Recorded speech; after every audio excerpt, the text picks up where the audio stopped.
Hi, I am LaShayla Armstrong. I'm a social worker here at the Abuse Prevention Agency. And what's your name? I'm Sierra Kimball.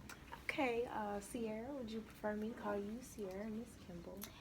You can call me Miss Kimball. Okay, that's fine. Miss Kimball, today, all the things that we discuss will be kept here in this room. Everything is confidential unless, of course, it puts someone else at risk or yourself. So then I would have to, bring in other people. But I mean, anything else that you would like to tell me, just let me know, okay? Because I'm here to help you. Um, Last week I met with your husband and we discussed some of the things that have been going on in your home. And today I just want to get your side of the story. Okay. Well, as you know, I'm Sierra Kimball, and it basically started after college. I got my bachelor's, and once I graduated, it was really hard for me to, find a job. Right. So that was really kind of a big issue. And then the fact that my husband had lost his job, we kind of got like sidetracked on the money and stuff. Right. So he was coming home and, upset because he couldn't find work either. So he started getting kind of physical. And he got so bad to the point where he started like physically beating me and, always yelling at me and cursing and doing all this kind of thing. And he started to drink, and his drinking got like really heavy, and the physical abuse got even worse. And he started bringing up the fact that his mom didn't work, Mm-hmm. and his sisters, or like the women in his family don't work. They basically just stay at home and be a household wife. Right. And I feel like I don't really want to just sit at home every day. Yes, I want to take care of my husband and my kids, and take care of the house, but even still, I want to work. I mean, I do have my bachelor, so Right. I can go out seeking a job. But every time I mention something about a job, he gets mad. Okay. Yeah, your husband, he also discussed with me about the situation with his parent, well, his mom and his grandmother. They didn't work, so that's why he did not want you to work.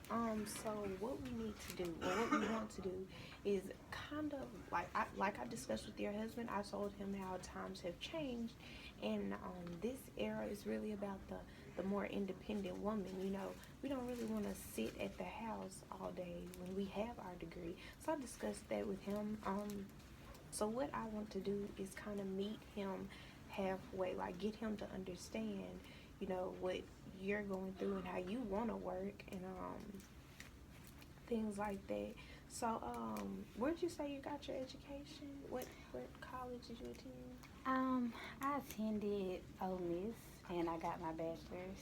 Okay. I had, well, my major was social work, and I had a minor in psychology. But, you know, after college, I had a baby, so Right. I was still wanting to get my job, but, had to sit back and take care of my child. So, Okay.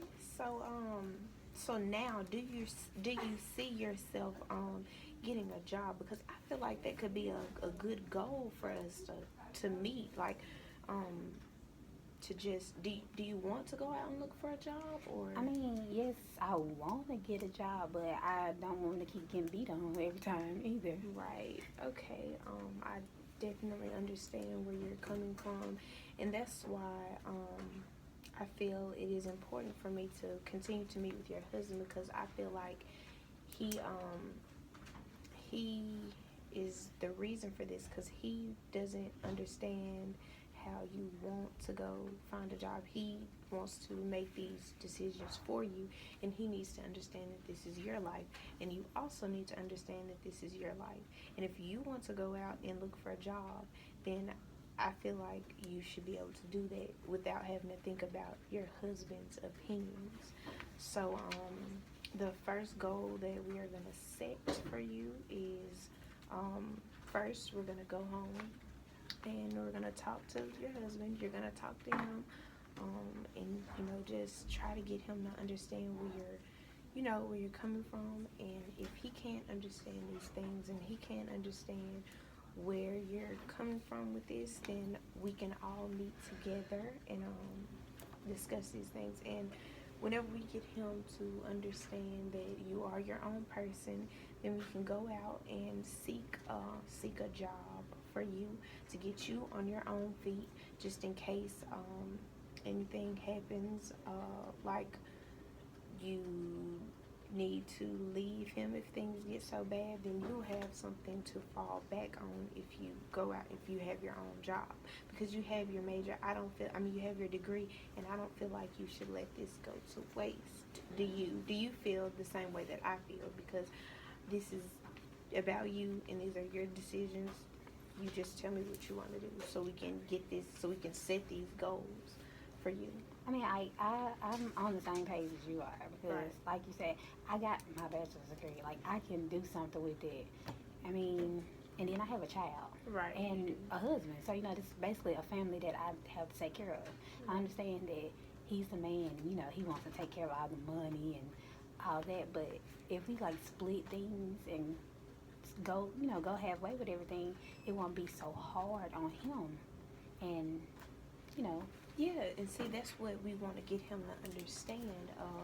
We want to get him to understand that things wouldn't be as hard, and then, like, without the money issues, maybe the abuse will decrease, because you said that he started to abuse you around the times of the money issues. When the money issues started to arise, that's whenever the abuse started to come. all right. So if we get him to understand that with your income, there will be more income, like there will be more income coming into the house, and then maybe the abuse will start to decrease.